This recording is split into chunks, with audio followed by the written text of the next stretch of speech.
BRS ఎమ్మెల్యేలు ఎమ్మెల్సీలు ఆటోలో అసెంబ్లీకి వచ్చారు. ఆ పార్టీ ఎమ్మెల్యే కేటీఆర్ స్వయంగా ఆటోను నడిపారు.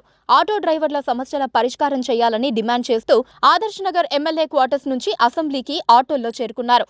ఆటో డ్రైవర్ల సమస్యల పరిష్కారం చేయాలని బీఆర్ఎస్ పార్టీ ఎమ్మెల్యేలు ఎమ్మెల్సీలు డిమాండ్ చేశారు.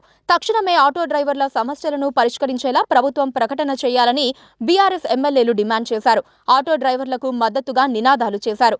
ఈ సందర్భంగా బీఆర్ఎస్ వర్కింగ్ ప్రెసిడెంట్ కేటీఆర్ మాట్లాడుతూ కాంగ్రెస్ పార్టీ ఎన్నికల సమయంలో 8 లక్షల మంది ఆటో డ్రైవర్లకు ఎన్నో హామీలిచ్చిందని గుర్తు చేశారు. ఆ హామీలు ఏవీ అమలు కాలేదని, ఇప్పటి వరకు 93 మంది ఆటో డ్రైవర్లు ఆత్మహత్యలకు పాల్పడ్డారని చెప్పారు. గత అసెంబ్లీ సమావేశాల్లోనే ఆత్మహత్య చేసుకున్న ఆటో డ్రైవర్ల జాబితాను అందించామని కేటీఆర్ చెప్పారు. ఆటో కార్మికులకు సంక్షేమ బోర్డును వెంటనే, ఆటో కార్మికులకు ఇచ్చిన హామీలను వెంటనే, ఆటో కార్మికులకు ఇచ్చిన హామీలను వెంటనే. జై తెలంగాణ, జై తెలంగాణ.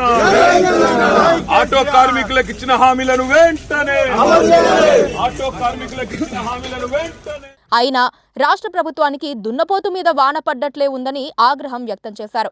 ఆటో డ్రైవర్లకు సంవత్సరానికి ఇస్తామన్న 12,000 రూపాయలను వెంటనే ఇవ్వాలని డిమాండ్ చేశారు.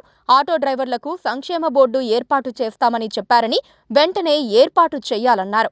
ఆటో డ్రైవర్లు ఎవ్వరూ ఆత్మహత్యలకు పాల్పడవద్దని కేటీఆర్ పిలుపునిచ్చారు. వారి పక్షాన బీఆర్ఎస్ పార్టీ పోరాడుతుందని చెప్పారు. ఆటో డ్రైవర్లకు సంఘీభావంగా ఆటోల్లో అసెంబ్లీకి వచ్చామన్నారు. Please do subscribe to. Please do subscribe to. Please do subscribe to. Please do subscribe to. Please do subscribe to. Please do subscribe to KTV Telugu. KTV Telugu. KTV Telugu. KTV Telugu. To KTV Telugu. KTV Telugu. Please do subscribe to KTV Telugu.